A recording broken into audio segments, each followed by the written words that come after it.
Hi, I'm Mike Marino, and this is a brand new episode of Live from My Mother's Basement.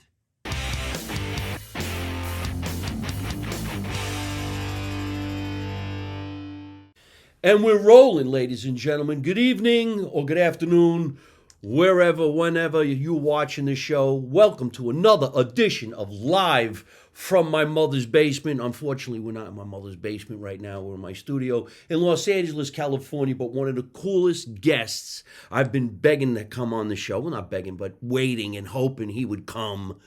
They call him Johnny Roastbeef.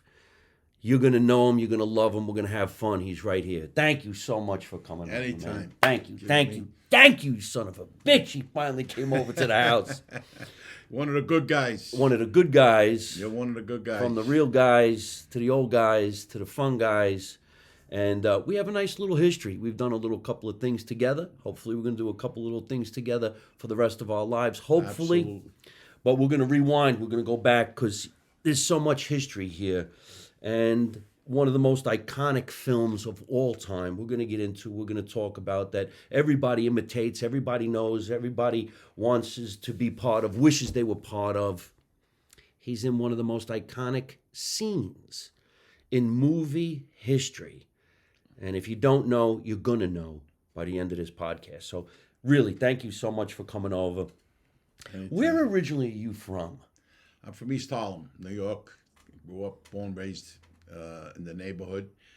And that has a lot to do with how eventually I ended up in show business, because I didn't go to Juilliard, that's for sure. and you know, does Juilliard even exist anymore? Who knows? Now you go to TikTok school. You're exactly right. Exactly right. How many eyeballs? They want to know. Who's watching you? Yeah, who's watching you, what you're doing, and all this nonsense. These crazy people do these crazy things on the air, and they get people to watch and all. I came up with the old way, the old school, and you know what? I am so grateful for coming up at that time in the business, because it was really almost like the last hurrah in the real way they made film. I worked with great people. I worked with cinematographers and directors that were like old school guys that really knew what was what. We shot on film, none of this digital stuff. And I sound like a 90-year-old actor, you know, out of film noir. But the truth is, it's so different now. It's like going from film noir to what we grew up with. Well, good, because we're going to get a great education. I'm glad you actually said that. It was shot on film. Film. Does anybody even shoot on film anymore? Where do you even get film? Does film exist? No.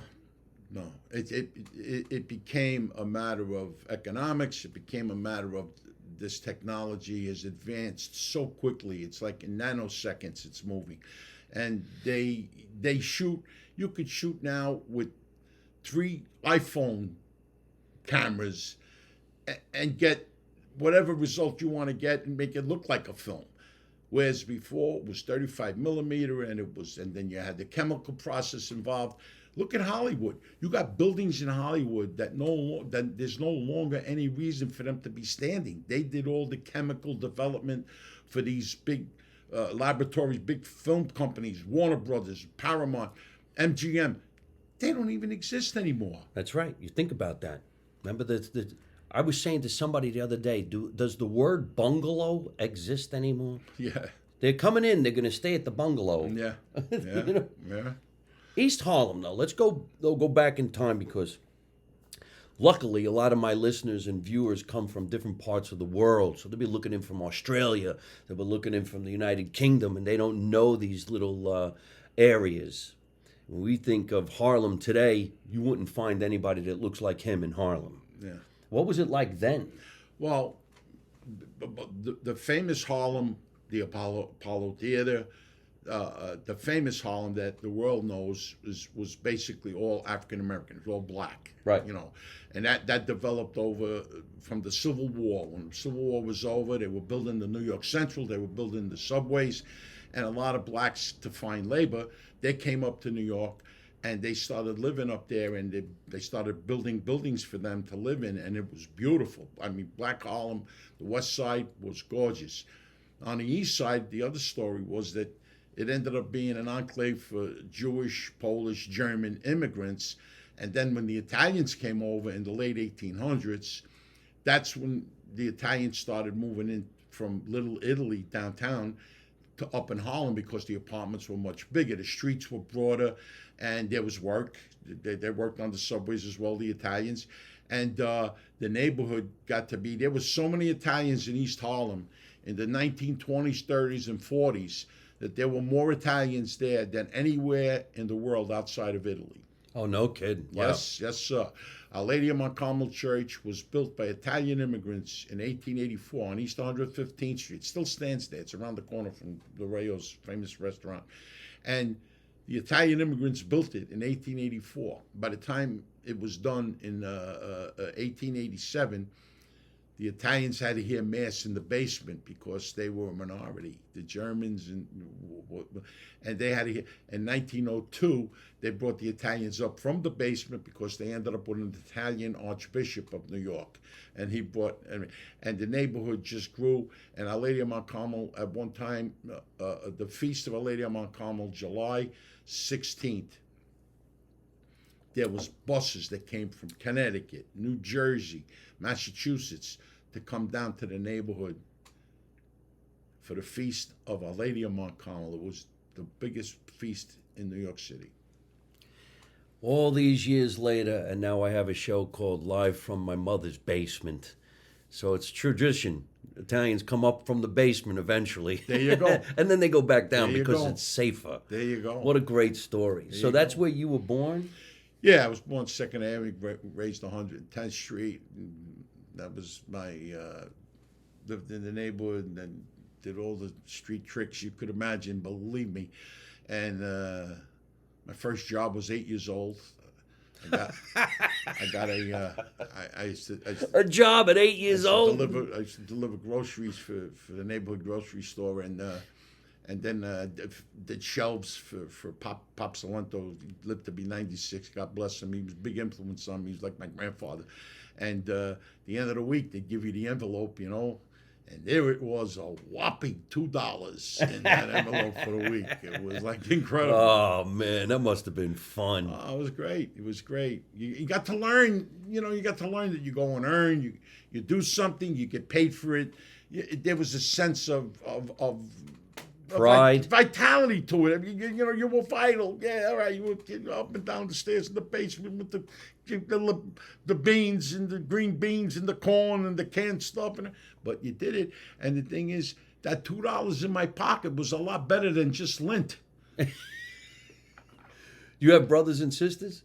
Yeah, I had a brother 5 years younger than me. He got meningitis and passed away. Oh, geez, I'm sorry. Yeah, I was doing a movie too while I was doing a movie of the week special, and I was already established, so I couldn't even go to the funeral because I was in Los Angeles working for Marty Davidson on the Carolyn Womack story, 2-hour movie, and I went to the cemetery after we were done. But I couldn't go to the wake. Yeah, he was a good kid. Just the two of brother. you? No, then I had, and he was a half brother, different father. And then I had another brother, different father. My mother was really terrific at that. And I was 20 years older than him, so it was like change of life, baby. Wow. And he got cancer. He just passed away, 54 years old. Ah, fungal. And I was just back in Jersey for that. At least I saw him before he passed on. But and I had stepbrother and stepsister, but we never were in the same house together, all of us, because I didn't get along with my mother's husband. So I kind of lived on my own from when I was about 14 years old. Yeah. In that area of? No, I lived in my grandmother's apartment Nice. on 2nd Avenue where I was born. And went to high school out of that apartment, take the 2nd Avenue bus, go down and cross town. I went to Powell Memorial over on 61st and 10th. It was the same school as Kareem Abdul-Jabbar, who was at the time Lou Alcindor, before he became Kareem Abdul-Jabbar. So Lou Alcindor, wow. yeah. Remember that? Like And, Cassius Clay, they and your changed their man names. Bruno Kirby was in my class. Oh, no Bruce kidding. Quinticello, yeah. Bruno. Wow. Rest in peace. Another guy, good guy. Yeah, he died young. Good guy. Huh? Yeah. He was in my class. Funny Good guy. Yeah. So when you were down there, I always thought you were from Brooklyn. Did you go to Brooklyn from there, or when did you? No, we never had that passport to go to Brooklyn. It was a tough place to go. Oh, right. We didn't know. You heard Brooklyn, you went, But I had my mother's sister, who was 20 years older than her. She married a Brooklyn guy, so all my cousins were from Brooklyn. And I used to wear the Brooklyn Dodger. I was, a chubby kid in Harlem wearing a Brooklyn Dodger jersey. And they used to go, "What's that all about?" And that was the hand-me-down from my older cousins, because they were always older than me. But my aunt was 20 years older than my mother. She lived to be 100, my Aunt Loretta. And I used to get the Brooklyn stuff. When they grew out of them, they used to send it to Harlem. So here I am in Harlem with the Giants and the Yankees. And there I am with the Brooklyn Dodger outfit, fighting my way through. When was it that you got coined the nickname Johnny Roastbeef? Yeah, well, it's a great situation. When I opened up the same grocery store that I was working at 8 years old, they closed in 1972, and they were in business a long time.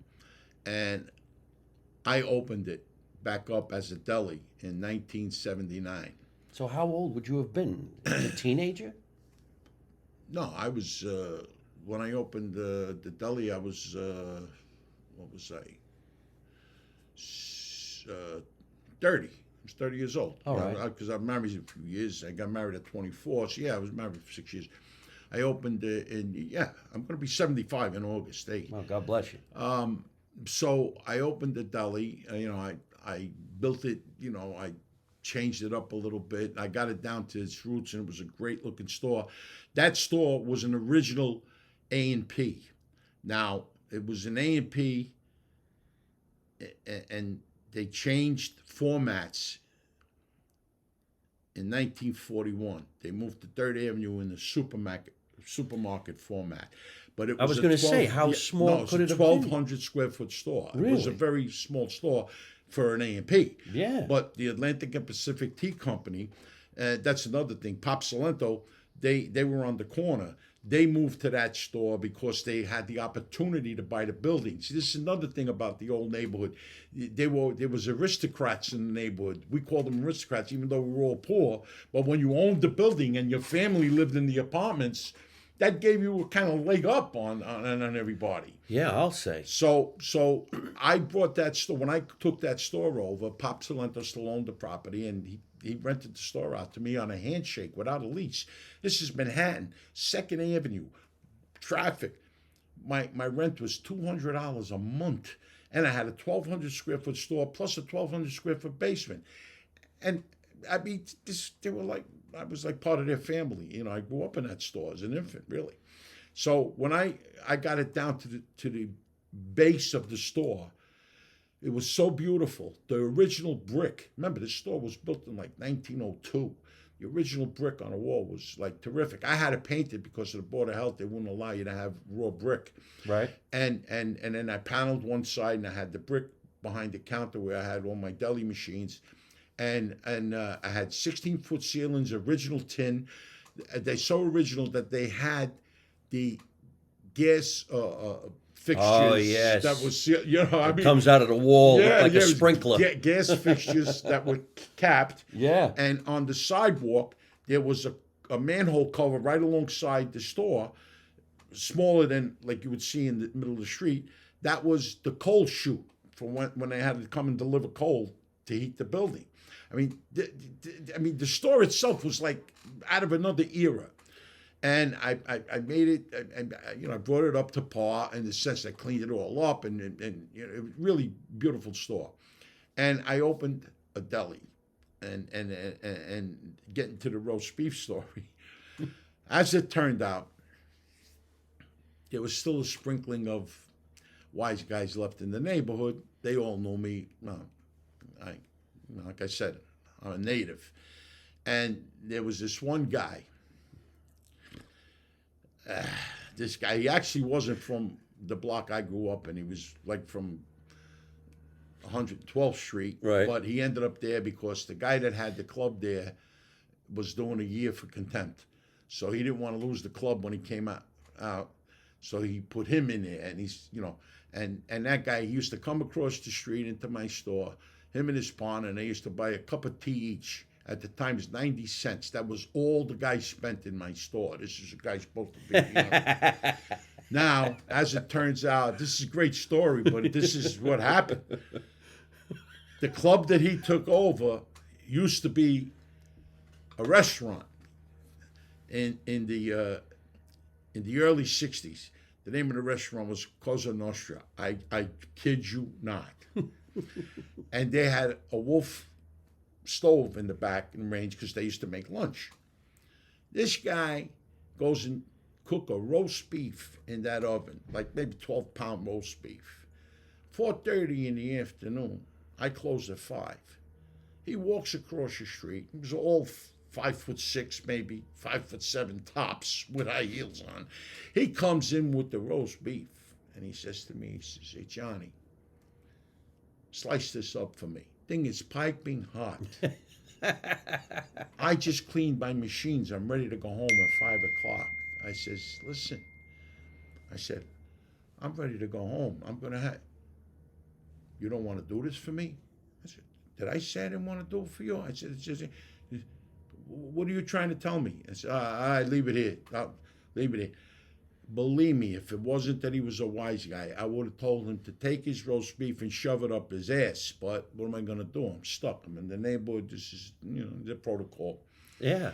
Wow. I got that roast beef and I put it on my machine. And every slice, I cursed his ancestors. I cursed whoever came to this country to give birth to this rat bastard. Motherfucker. Right. Jerk off. Right. You fucking scumbag. Fuck at that. And the blood is all over the wall. And now I put the damn thing back in the pan where it was. I put the tin foil. I break my machine down again. And here he comes across with the little strut that he had. And believe me, I know I'm an actor. They pay me pretty good money to act, but I'm not that good of an actor. Because I'm telling you, I took the pan, he came in, and I went, here. And I slid the pan across the counter. Here's your roast beef. Thank God. It went just to the edge. Ooh. Because if it would have went over, it might be. So you might not be here doing my that's podcast. The roast beef. Now, you got that in mind. That's the roast beef story. Now, when I locked up my joint, I went right over to Rayo's, 4 blocks away, 5 blocks away, and I started hitting the scotch. And my friend Little Jerry, rest in peace, a good friend of mine, I'm telling him the story. That little, from my uncle, and he's laughing, Who comes down? My other friend, Angelo, who was wise guy, passed away in 1998, and he was like my father, Angelo. And little Jerry tells him the story. He says, you know what that guy did? He brought this roast beef into Johnny's store. I kicked him in his ass before they made him a wise guy. I'll kick him in his ass again. Now this roast beef story is getting all over the bar at Rayo's. Oh, wow. And I'm there, and I'm still fuming. I'm still aggravated. So Angelo had an operation on his throat, and he was raspy. So he's calling me, John. I didn't hear him, and all of a sudden, what do you think comes out of his mouth? Hey, roast beef. And that was it. And it stuck. Everybody started calling me roast beef. So I became Johnny Roast Beef. This is like 1984, 85. Holy smokes. Now, as it turned out, in the movie with Goodfellas, Marty heard my nickname. For some reason, I think they had to change the name of the character because there was some live people in that family that were probably taking offense to it. So he changes the character to Johnny Roast Beef. So now I'm almost like playing myself in the movie. It's phenomenal. I mean, it's a great story, but it's true. I had to give Warner Brothers permission to use my nickname because I had it, One of the greatest things is most people from certain neighborhoods do have a nickname. And how they get it, you never really know, but it stays with them for a long, long time. Oh, it stayed. It stayed. And, when I was younger, people called me White Mike because my whole family has blonde hair and blue eyes, but my parents are from Italy. So, whatever. I'm never going to have that Sicilian look, supposedly. Right. But that's really a great story, and I'm glad it stuck. So, when was it? One of the funny things that I thought would have been funny today is I went to one of my sponsors and I went and got some roast beef sandwiches. I'm sure you're a connoisseur real of, good. of Oh, yeah. roast beef sandwiches. Oh, yeah. But there actually is a really nice deli in Lakewood, California. It's called Foggia, which is the town of Foggia in Italy. And it's called Foggia Italian Market and Deli. And the guy loves coming to my shows. And one night he came to a show and he handed me a sandwich before I went on stage. And me being a guy from maybe not a neighborhood, but the Jersey type neighborhoods, I said to the guy, listen, you really don't have to do that. I'll shake your hand. I'll be friends, whatever. Yeah. But he hands me this sandwich, and it was a chicken cutlet sandwich with oil and vinegar on it and some salad. And I bit it, and it was delicious, and it reminded me of New Jersey. So I went on stage with it in my hand. Wow. And I stood in front of the audience at the Laugh Factory in Long Beach, and I go like this, let me tell you people something from California. Get the fuck out of Subway. You need to go to this guy's house. Oh. And we laughed and we joked and we had some fun. Now I'm really good friends with the guy. So whenever I tell him I'm going to have somebody come on the podcast, he goes, I'll make the sandwiches. I'll make the sandwiches. Yeah. So there you go. A nice roast beef sandwich. I haven't had it, but beef. it looks good. The bread looks great too, which is another thing. In California, something as simple as a loaf of Italian bread, a baguette, you could forget it. You got to be like Sherlock Holmes, find an investigation, because it doesn't happen. Well, we're going to fast forward right now because I'm dying to bite into this sandwich, but we want to hear the story that he just set up beautifully, why he actually is called Johnny Roastbeef in the legendary movie Goodfellas. And if I could say that, I would assume it's the most iconic scene, or one of the most iconic scenes, when they pull off the Lufthansa heist, and they go into that bar, and there's a couple of guys who didn't do what they were supposed to do, and they got busted by the character that Robert De Niro plays. And when you come in that door, the look in your face of fear when he starts talking to you is so captivating. Can you tell us how that all took place? Well, what happened was when Marty hired me. Martin Scorsese, ladies and gentlemen. When Marty hired me, he kind of knew my background, and he knew I wasn't a trained actor. He knew, That wasn't your first film, was it? But yeah, it was. Yeah, and he knew I'd be raw, but Martin Scorsese, being Martin Scorsese, evidently saw the talent that I didn't even know I had, to be honest with you. But in retrospect, when I used to think about my store, and the people used to make a comment, they go, Johnny, we're not only here for the great sandwiches and the coffee, we're here for the show. And I used to look at them, and it just passed me by. And here's Scorsese plucking me out of Rayo's restaurant and, hiring me to How did you get the role then? Well, I went down on an open call because I was starting to dabble with me. I needed something because I'm going through a bit of divorce. Was that here in California? No, New York. Everything in New York, yeah. So I kind of was being very introspective about my life.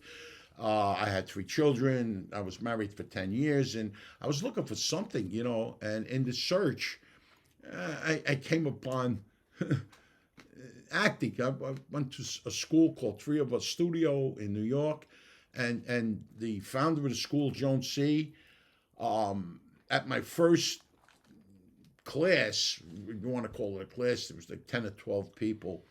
She plucks me out and says, listen to me. She says, you don't pay tuition here. She says, and you don't belong in this class. I'm going to put you in advanced class. You're what we call a natural. Okay. Hey, listen. And so what happened was Frank Pellegrino Sr., rest in peace, part owner of Rayo's, he knew I was going down to the school. And he says, "You want to be an actor?" He says, "They're doing an open call down in Juliet Taylor's office." Now, I had met Juliet Taylor about 3 or 4 years before, just in the bar at Rayo's, just having a drink, and she loved me. We had a nice time together, but no talking about acting. I wasn't an actor. Just cutting provolone or whatever, Second Avenue. So to turn around, he says, "Go to Juliet Taylor's office on 57th Street. They're doing this open call. They got this movie, Nick Pileggi wrote the book, and Nick was a friend of ours too. They used to come down the bar when he was with Associated Press. He knew all the wise guys because he used to do the stories."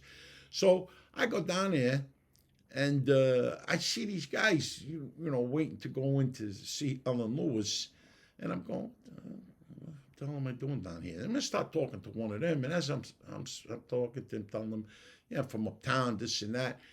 Ellen Lewis comes out. She says, "Who are you?" I says, "I'm Johnny." She says, "I love the way you talk. I love your rhythm." So sure enough, she hands me this paper, and it was the scene from when Tony Darrow got the part. Sonny Bamboo. I can't go here, I can't go there. Right. The Joe Pesci character, Tommy's crazy. So that was the scene. Now I'm reading it, and it says, "I got to get out of town." I says, "What is this, a Western? I'm not getting on stage." She's laughing. So now, I don't know what's going on. I leave. A couple of nights later, get a call. Frank says, "Make sure you're down the bar." I says, "Well, I'm not going to be down the bar. I'm down there every night." Well, Nick Pileggi's coming up. So turn around. Nick Pileggi had called him and said, "Make sure the guys are at the place because I'm bringing Scorsese up." So I'm at the bar, and who comes in? Ellen Lewis. She sees me at the bar. She goes, "Johnny, what are you doing here?" I said, "What am I doing here? What are you doing here? I live up the block. I had the apartment on 14. She says, "Oh, so they go and sit down." When they sat down, I'm at the bar. Who comes in? Angelo, my friend. Angelo. He passes us up, and he goes and sits with Nick Pileggi with Martin Scorsese at the table. Now, you got to remember, my relationship with Angelo is like, he's like my father, So after about 10 minutes, I go over. Now, Marty, of course, got the lowdown of who Angelo was because Nick probably told him.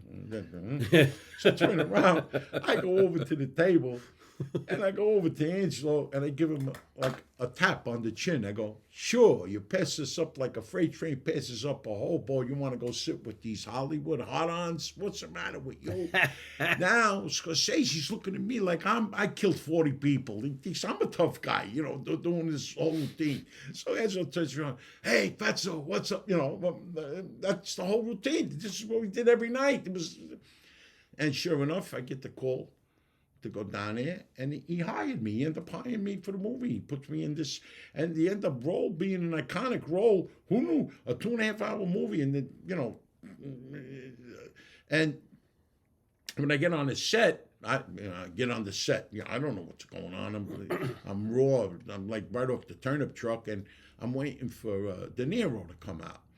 So De Niro, I got a good story for you. So I said, "Marty, where's this guy? What if he don't like me? We're going to have a problem over here?" I said, don't worry. So he filled him in on kind of who I was, but De Niro probably forgot because he asked me if I was a cop. When it came on the set, he said, "Oh, you a cop?" I says, "No, I'm a crook. I'm not a cop. What are you kidding me?" So we turned around, and I pulled the Abbott Costello routine on De Niro, kind of broke the ice. I said, "Bobby, could I call you Bobby?" "Oh, yeah. So they're setting up the lights, and all these people are doing their job, and I'm over there. I'm going, I still can't believe I'm in the middle of all this crap, you know what I mean? But it impressed me, but it didn't shake me up because I don't get shaken up. I'm one of them guys, You're going to be you. Turned around. I said, "Bobby, I got to really...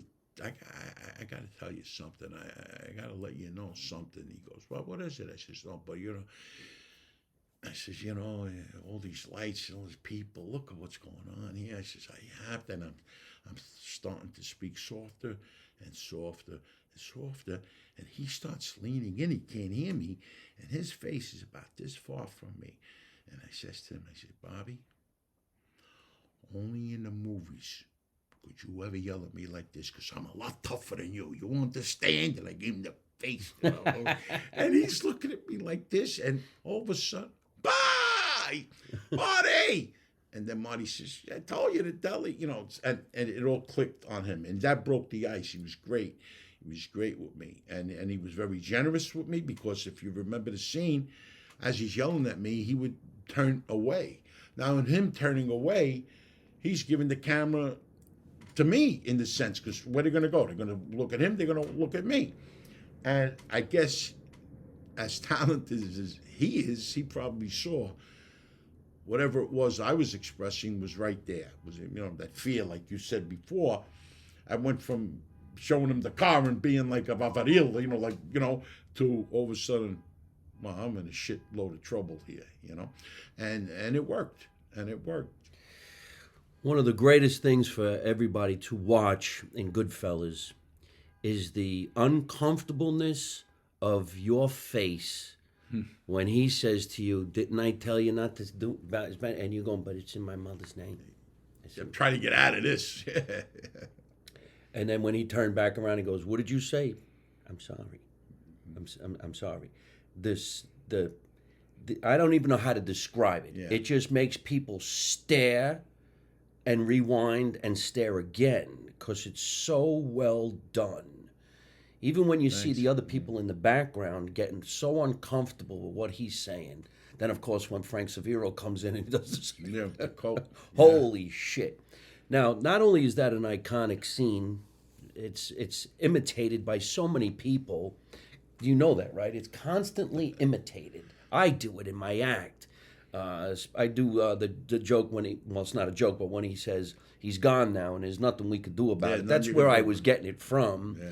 It's actually mimicking this iconic movie. Yeah. But when you were outside and then they eventually shot you and you're in the car and the camera goes by and you're full of blood and the girl you with is full of blood, how did they do that? Well, first of all, you're right. You're right. As far as the fear, Marty, he sent for me, and I was in the middle of a story because I'm always telling the story, you know. And I said to the girl, the PA that came and get me, I said, I'll be right there, and I'm finishing the story. I mean, this is how I'm so, you know. A regular guy who don't give a shit. I'm naive as I don't even know. You know, Marty's calling you. You know.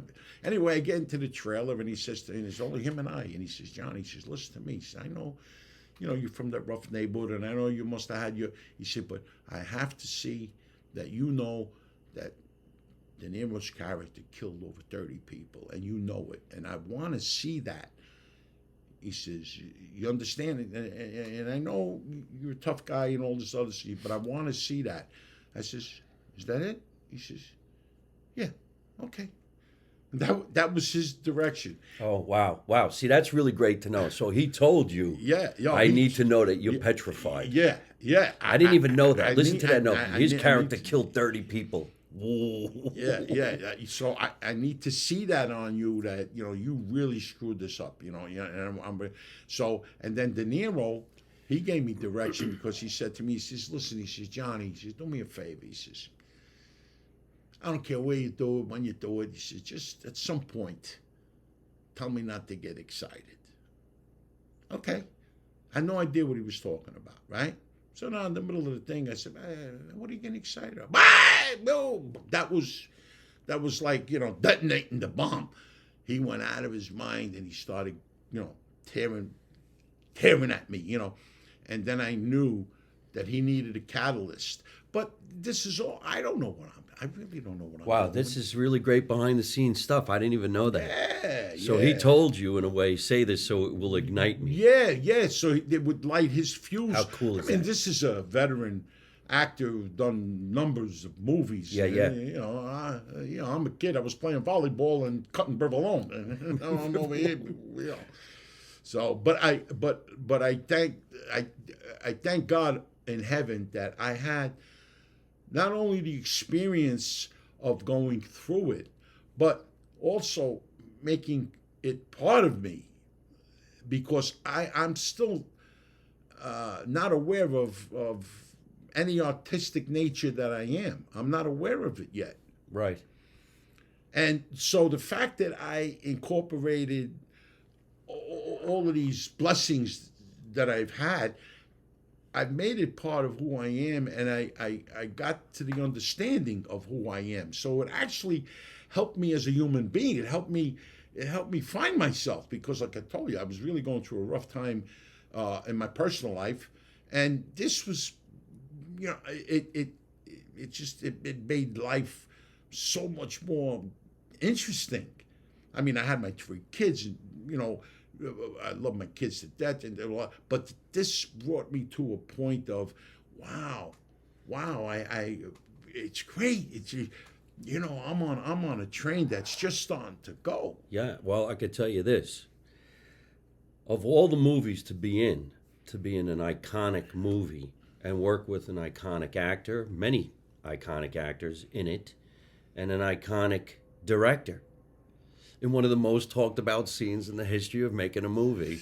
Incredible. And you got in it in a way that's very different from the tradition of supposedly the way this business is. Yes. Yeah, it's like getting up in the bottom of the ninth with 2 out, and you just came off the farm team, and you hit a grand slam home run and you win the game. It's just so out of the ordinary, but yet, as much so as it is out of the ordinary, all I did was work after this. I mean, I worked. I came to Hollywood. That's what brought me to California, Los Angeles, and I worked and worked. I did over 80 guest star roles. I did movies, independents. I did studio pictures.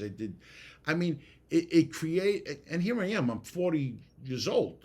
I mean, I'm not a kid. Like I said, I had a Juilliard that's piss and vinegar. Right. I'm a 41-year-old guy, and here I am. I'm working, and I'm meeting these people, wonderful actors and wonderful directors, and we're sitting and we're talking creatively, and I don't know how it stuck with me, but all of this art that's involved in filmmaking and in performing and being, it just comes so natural. It's just an incredible story, and I am so grateful. You have no idea how great, because there's so many talented people out there that never get the shot. They never get the shot. Well, we ain't dead yet, and we got a lot of work to do. I remember when we were doing the Feast of San Gennaro, when it first came to Los Angeles, when the group of guys all got together and said, we can do this. I remember we were doing a cooking show in the street. And the funniest thing is, I wasn't really friendly with a bunch of different guys. I was just meeting them all for the first time, because we were all off the Jersey boat, and here we are trying to create this feast. So I didn't really know Mario Macaluso. I knew you. I knew of you. I knew Frankie from Frankie's on Melrose. Yeah. I knew Greg Cannizzaro. I knew a bunch of different people. And I remember we were doing this, I don't know if you remember, but we were giving out free samples of the food that he was demonstrating. And he was saying, shove the sausage in the thing, and this is what you do. And the people were laughing, but then there's the California people who didn't really get it, because they're like, we're a bunch of knuckleheads from back east, but we know what we're doing in the kitchen. Right. So this guy says, they said they were going to give us free samples. And everybody's going to get a free sample. And he goes, well, we didn't get any. I says, well, mister, it's not enough for everybody, but now you can go ahead and get it over here. And he goes, that's false advertisement. And I go, well, you know what? I'm one of the vice presidents. Maybe I can get you a slice of pizza. He goes, yeah, can you get me a slice of pizza? And I says, okay. And he goes, get one for my kid and this kid. And I go, okay, I'll get 3 slices of pizza. Right. I didn't even know if I could, but I figured I'm part of this shit. And they go, what do you want on it? And he goes, well, he wants pepperoni, he wants sausage. All right, I'll be right back. So I give these 3 guys the pizza, and the guy looks at me, and I says, okay, you happy now? Welcome to the Feast of San Gennaro, Los Angeles. He goes, I'd rather have had the shrimp and the sausages. And I just looked at him. Yeah. And out of nowhere, that guy, Mario Macaluso, put his arms around me and picked me up and took me away. Yeah.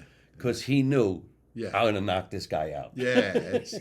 But isn't it amazing how we all know our rhythms from back east? And I just looked, and you saw my arm. Right? No, I know. Listen, I'm in the restaurant. I'm in Rayo's. Another fortunate thing that Frankie Pellegrino, rest in peace again, he puts the Rayo's in Los Angeles 11 years ago. Now I'm here over 30 years. He's open about 10 months. Every time he came out, once a month, I would have dinner with him. And one of the times, a comes in and I have dinner with him. He says, "Come on, let's go outside. I want to talk to you after dinner." Let's go outside. I want to talk to you. You know, something's going on. So I go outside. He says, "Listen, I got a position for you." What? He says, "I need you in the joint. I got a position for you." I said, "What do you want me to do?" "What do you mean? Salute the flag, stand up." "What do you mean position?" "I want you to come in and talk to the people at the tables, give them the New York attitude of what the original Rayos is about." Yeah. I said, "Frankie, wait a minute now." I said, "You want me to walk around your dining room? What'd you invest, $3-4 million in this place? Really? And you want me walking around your dining room? Are you out of your mind? I mean, I'm politically incorrect. My mouth is 7 minutes ahead of my brain. But are you crazy? Don't worry about it." I said, "I'm not going to worry about it. You should worry about it." I said, and sure enough, I'm there 10 years now. I walk around, like you said, you don't know the California people, how they get offended. You know, we get a lot of gay people in the joint. They order, they order dessert. "I'll have the sorbet. It comes with a free pair of leotards." But because I'm nuts, I'm not, I can't change who I am. And you shouldn't. And no, I know, but like the Italians say, you got to walk with 2 feet in one shoe, but be careful what you say. So one guy says, "I think you insulted us." I says, "Let me explain to you something. If I insulted you, you would know you're insulted. You wouldn't have to think about it." "Well, you got a New York attitude," I says, "and that's it. You are what you are." I'm offended. "Well, how about a swift kick in the ass? That should offend you." How many nights a week you over at Rayos? "Well, I'm supposed to be there 5. I usually make about 4. The average. Yeah. That's great. Yeah, if Jeopardy sounds good, I'll stay home. Tell us about the other film role that you were doing. I can't. Was it Green Book? And you were sitting at the Green diner. Book, yeah, with the hot dogs. The hot dogs. Yeah, with Vito. Another Vigo. iconic movie. Yeah, Viggo Mortensen, great movie. Nick Vallelonga wrote it, great talented writer. Nick, good friend of mine, and he says, "Johnny, I gotta have you in the movie." Pete Farrelly met me. He says, "Gotta have him in the movie. Gotta have him in the movie." I got the part. He says, "I got the part for him." Meanwhile, that was another misunderstanding because I had gotten another movie at the time, and what happened was Nick, somebody from Nick's office called me that I had to go down there and read. So I says, wait a minute. I already met the producer. But this was the other movie that I was talking about.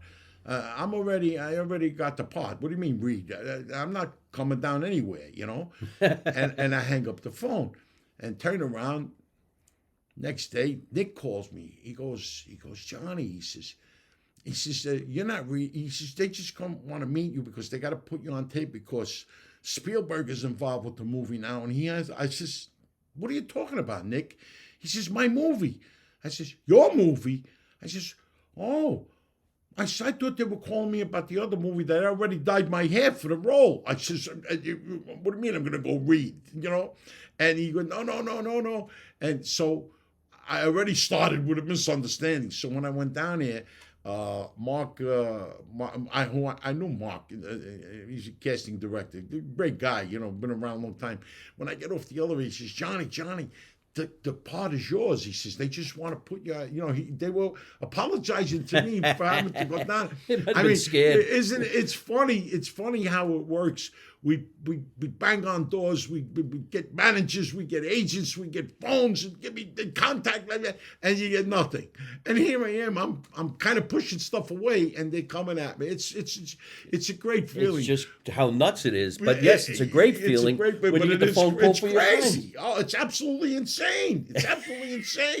So I go there. Now I don't know. They already had the camera running. I walk in the room and I started this nonsense. I'm saying, the restaurant, forget it. I get the people, they coming in. I couldn't sit them down. Oh, I got a commotion. And I'm going on and on and on about Rayos, about the restaurant, this and that. And they had it running all along. And Spielberg, I already worked for Spielberg on his show High Incident. I did a guest star for him. Right. And he knew me, he had come over to me and he thanked me for doing the show. I said, thank you for using me. So the business, I mean, it can be so strange. It can be so frustrating, and you want to kill yourself sometimes. But at other times, it's so gratifying that you're doing your art and you're getting a chance to do it. Because there's people that are very, very talented that don't get the opportunity, and it can be very frustrating. And I don't have to tell you, Michael. It gets out of control. Well, the great thing that you're saying is eventually when you do work and you're working with people you actually like being around and the chemistry is great and you're happy, you're like, we did it. Absolutely. And when we're doing stuff. Where I am in my career now, I'm feeling really, really great because guys like Joe Montaigne reached out for some projects and he needed the comedian. And I said, I'm in. And we became friends. Then he got a phone call one day and he said, hey, I'm looking for a comedian for this project. And he goes, I want you to call Mike Marino. And he gave out my cell phone number. Right. And I ended up opening for these opera singers. I ended up working with these singers. I ended up doing a lot of shows with Robert Davi. And what I would do is I would call Joe Montaigne and say, stop giving out my number. Yeah, right. Will you stop giving out my number?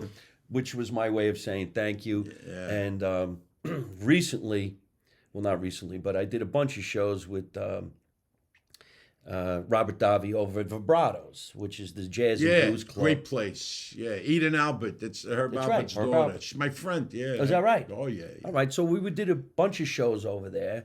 And for me, it's the greatest feeling because I usually get the phone call in the afternoon and it's like, hey, G, what are you doing tonight? Let's go kick it over at the club. Yeah. And there's no, it's just so easy. And I'm like, yeah, all right, I'll be over there. What time you want me to come? Come around 7. We haven't seen each other. We'll get some food. Right. Because he trusts me so much that he knows when I go on stage, I'm not going to do anything stupid. I'm going to do a great routine. And all his friends are celebrities. They're all over the room. And now I get to basically perform in front of the elites. Right. And I'm going to end up getting a job, and he knows it. Absolutely. And that's how I have so much more fun. I did that with Dean Martin's daughter, Dina. Dina and my so friend many, too. Yeah, Dina. Of course. And that's the joy. So I hope that we all get to work together on something spectacular. We will, because look, the talent is there. The entertainment is there. The people, we connect with people. It isn't so much you're being creative. We have lived rich lives, and we retain that. It's part of who we are. It's part of our heart. And when you go in front of people with your heart, let me tell you something. It's magnetic. It's magic. They're attracted to you. Because they connect with you, and it has nothing to do with the English language because we chop it up real bad. Come on. But they communicate. You get these life coaches. They go in front. After 5 minutes, people are yawning and farting and everything else. And you get guys like us, and we're talking about the neighborhood with the roast beef. I want to throw it out. Boom, they connect because the truth is always more endearing than when you make shit up. Yes. We tell the truth about where we're from, what we've been like, what it's like, the good old days. Yeah. And people take that ride, especially when everything mostly comes from family anyway. Yeah. Because everybody's got a good family or a fucked up family. It's all doesn't matter. Family. It's part of who you are, and you're proud of it. You're proud of look. You have a tough time growing up. You didn't get everything that you wanted, but you didn't want much because you didn't need much. You really didn't. And you had the roof over your head. You had the nice warm bed at night. You had food on the table. You had the love in the house. That was enough. You don't need this. I always say there's one word in the dictionary that they should take out. They should remove it completely. And the word is more. You don't need more. Oh, I need more of this, more of that. No, you don't need more. Really don't. That's really, really great. Because as an entertainer, I always say that every day. That was great, but I want more. Yeah. And I get more when I don't want more. Yeah. Sometimes I feel like going, why do you want that? I don't really want to do that. I'm exhausted. I really don't want to go. But why didn't I get it? Yeah. One of the things that I think is good for us is that we have each other to talk 100%. to. Because you have friends that will talk you down off that roof. Oh, absolutely. And sometimes I don't know who that friend is. I can't call anybody who's not in show business. Yeah. They're not going to know what I'm talking about. Yeah. No. There's an understanding, definitely an underlying element that it goes deep. And a lot of people, the word rejection is something that everybody knows, but they don't really know it. We know it. Because you get 10 opportunities and 9 no's, that one yes eliminates all the 9 no's. Whereas some people can't get through the 9 no's to get to that one yes. It's a very difficult situation. But getting back to who we are, the essence of who we are, you say, where did I come from? I could have said, Mikey, I'm from the Upper East Side. People look at, Parkside and Riverview. Yeah, the East River and Jefferson Park. So, but this is. I'm very proud of growing up in poverty because we were rich in things that you cannot buy with money. And I'm going to be 75 in August, and let me tell you something. Everything that I knew as a kid comes into the circle of now as an older person, as a senior citizen, so to speak. And it's so meaningful, the foundation that I had with my grandmother, who kind of raised me, the Calabrese woman from the mountains, and spoke to me only in the Calabrese dialect. I had to answer her in English because my mother forbid me to speak Italian. She says, you're not a greaseball. You're born here. Could you tell everybody that reason? Because I tell people all the time why I don't speak Italian. And a lot of people say to me, that's impossible. Yeah. When your parents and my generation came from off the boat for real. Right. For real. It's no joke. My mother's the youngest of 6. Right. And they spoke Italian, but when they got to the United States, my mother would go like this. Boom. We only speak That's English. Correct. Now. So That's the kids correct. don't speak English because we wanted to be American. Right. You had to assimilate. Do you know, especially with the way things are going in the world today, and I don't want to get political here at all, but the truth is, see how people knock the country and they say, all of the black eyes that we've had in the past, as if no other country had black eyes, okay? Let me tell you something. I knew real street guys that were tough, and I mean tough, balls of steel. Do you know what they feared the most? Was when they had to go for the citizenship test to be part of this country.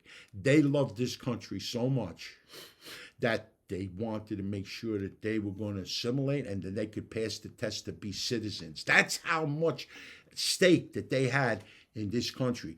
And these are guys that did a lot of things that took a lot of nerve. So I look at that, and I'm second generation. My mother was born in New York City, and I was born in New York City. And my grandparents were born in Italy. But the thing is that my mother was the product of immigrants. And she didn't want that prejudice that she felt as a child on me. My father, his name's Guglielmo. He changed it to Williams to assimilate into the country simply because he was in business. And at the time, Italy was part of the Axis against us in World War II. And if you had a vowel at the end of your name, there was chances are you were going to get beat in business and you weren't going to get paid. So it from Guglielmo, which is William, became Williams. And I never had an Italian last name. Went to school with all kids vowel at the end of their name except mine. And I've been emotionally scarred ever since. I want you to know that. Isn't that amazing? I'm so happy you told that story because so many people say to me, how come you don't speak Italian? I'm like, look, it was a whole different ball game. Wow, that's so ridiculous. You should be fluent. I'm like, you don't understand. Yeah. My mother didn't even say it. She just went like this with her fingers. Yeah. And you knew what that meant. Yeah, I understand Italian because of that. But when I speak it, I speak some words, but it's always difficult. You're not fluent like they say you should have been fluent. You should have been fluent if you had that conversation flowing back and forth. My mother is Bruzzese, so that's the dialect that she spoke. Yeah, and good cooks, Bruzzese. My mother was the best. Good cooks. Oh, could you imagine the good old days when your mother was around and you said, Ma, I didn't get nothing. I didn't get the audition. I didn't book the job. Shut up. I'm going to make you some food. You're going to be fine. Yeah. Abruzzi, right over the hill from Rome, the Roman emperors in the days of the empire, they used to get their chefs from Abruzzi. Isn't that amazing, man? You really are a dictionary. Dictionary. I read a lot, What's going on in your career now? Now, you could tell everybody to come and visit you over at Rayo's. Yeah. How many Rayo's are there now? There's 3 now. They just opened one, in the latest one was in South Beach, Miami. They opened that Florida, right? 3 months ago. Is that Florida, right? South Beach, yeah. Okay, and then there's one in New York still. New York is the original, 1896, and Hollywood, where we are now. Wasn't there one in Vegas? No, they closed that. That was the third contract, 5-year contracts. They were there 15 years, which is a lifetime in Vegas. And I think in that same spot where they were is Peter Luger's now, which is another iconic New York restaurant, the steakhouse. Okay, so you got Rayo's here in Beverly Hills, Hollywood. Hollywood. Yeah. What's the address? It's on 1006 North Seward Street, 2 blocks east of Highland. I'd never been there. A lot of people. They don't advertise, We get, who advertises for us? All the kids come in, they take pictures of the food and they put it on social media. It's crazy. And they do the Yelp routine is the best, I'm going to have to do that. I would like to come down there and hang out and laugh a little bit and enjoy. It's just, I have such a nightlife when I'm in California. It's Thursday, Friday, Saturday. I'm at a club. Anytime. We got a nice bar. Like the original. We're very close to the look of the original restaurant. We're bigger. We got 3 rooms instead of the 1 room they have in Harlem. But the coloring is the same. The atmosphere is the same. The magic is there because I'm a one-man show there. I bother everybody. One woman wrote on Google or some reviews. She says, the gentleman walking around, he's a cross between a fine maitre d' and a terrorist. and I says, you know what? She hit it on the spot because I'm telling you, the kids, when they're on the phone and the food is in front of them, I say, give me your phone. I want to take a bite of it to see if it's as tasty as the food that's in front of you. And they start screaming, But that's what I do. I kind of give them a little sense of reality here. You're in a nice restaurant, have fun. Yeah, the 2 rules I told them. We have 2 rules in Rayo's. Rule number 1, have fun. Rule number 2, refer back to rule number 1. Right. That's it. It's it. The food's great. The atmosphere is great. You get to meet Johnny Roastbeef. Yeah. And then, the fact that the show business routine goes on. There's pictures of all the Italian actors in the back patio. And mine's is over the fireplace, and I got this. It was a photo shoot, and I'm driving a car, and I'm in the wife beater T-shirt, and it's with the chain, and I had something on my mind, and Timothy White is the photographer. He's one of the top 5 photographers in the country, and he captures. He's got that talent. And they look at that picture. I'd say, yeah, that's my Uber job, because I'm behind the wheel of the car. Are you in touch with some of the guys from Goodfellas? I get a call once in a while from Christopher, the one who played the young Ray Liotta character. I met him in Florida. Yeah, Christopher's a nice kid. Nice kid. Because he does these things where he has these get-togethers. And I Mike, this might sound strange to you, but people, if I'm going to sign an autographed picture, I'm going to give it to you. You don't want to charge for it. Here it is. I'm a funny guy. There you go. And he says, "Oh, Johnny, you got to come. They're going to give you $5,000. They're going to give you $10,000." I said, "But Christopher, well, I give pictures away in the restaurant. I take pictures with people every." He says, "You don't understand," and he explained it to me in such a respectable way. He says, these people want to be part of something, part of this movie. You don't understand what it means to them. And by you being there, shaking their hand, taking a picture with them, it fulfills them in a way. And I said, you know what? I never really looked at it that way. And so I went to Jersey last year. Was it last year? We went to a dinner, and they treated us like stars. I mean, it was great. The food was great. They were all Calabrese, good cooks too. And they had about 200 people there, and we met them and went over to the tables, shake. They did what I do in Rayo's. I mean, same thing. And you could really honestly see in the face of the people how happy they were to meet you. And so it's a good thing. And so he stays in touch with me. Whenever he has an event, he wants to see if I'm. And not that I'm a snob. I felt it's almost like I felt like a prostitute. How about guys like Frank Severo? Do you talk to Frank? He was on that tour. He was on that tour too. Yeah, he's good. He's a little nuts, but he's good. I used to see him in the gym out here all the time, a long time ago. Yeah, he used to live in the Valley. Yeah. Frank, and then I guess Joe D'Onofrio and some of the younger kids that played the other characters. Yeah, Tony Darrow was with us on that tour that we did in Jersey. Tony's a good guy. I know him from a long time. I know Tony from way before Goodfellas. Well, tell everybody where they can find you on the internet. You know, you got some social media too, right? I have a couple. JohnnyRoastbeef.com, and shows a little bit of a reel, and I have a shop there if you want to buy a T-shirt. You know, I have the picture of me with the car and my signature on there. I got hats and a whole bunch of stuff. Oh, that's great. Tell everybody, man. Yeah, Sell that. There's a coffee mug. It says Johnny Roast Beef with the picture of me behind. Oh, I got to wheel. have one of them. Yeah, it's cool stuff. Really good stuff. I got to get that stuff. Yeah, JohnnyRoastbeef.com. JohnnyRoastbeef.com, folks. Go on there and grab yourself some memorabilia. And then Mama and Son, which I had, if you remember, a long time ago, I had You Wouldn't Mind. You were going to be one of the recurring roles in that. Mama, MAMAANDSON, mamaandson.com.